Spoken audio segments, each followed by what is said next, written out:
Hello বন্ধুরা, কেমন আছো তোমরা সবাই? আশা করছি অনেক ভালো আছো। আমিও অনেক ভালো আছি। তো আমি গেছিলাম আজকে আমার শহর মাথাভাঙাতে।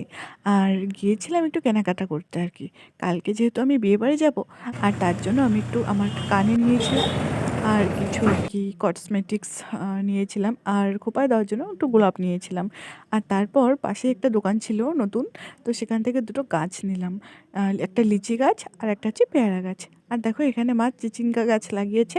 আর পাশেই ড্রাগন গাছটা আমি কালকেই লাগিয়েছি। আর আজকে নিয়ে এসেছি পেয়ারা আর হচ্ছে লিচি গাছ। চলো লাগানো যাক।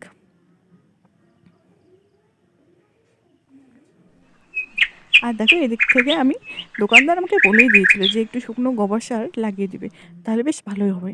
তো সেটাই আর কি দিলাম। তারপর এদিকে এসে আমরা একটু খেলছিলাম আর কি। আর আজকের ওয়েদারটা জানো তো, আমার পছন্দের একদম মেঘলা মেঘলা ওয়েদার ছিল। আমার তো ভীষণ ভালো লাগে। আর দেখো ধান ক্ষেতের আল দিয়ে হাঁটাহাঁটি করতে কাদের কাদের ভালো লাগে বলো তো? গ্রামের কিন্তু এটা একটা ভীষণ ভালো একটা ব্যাপার। আমার তো দারুণ লাগে।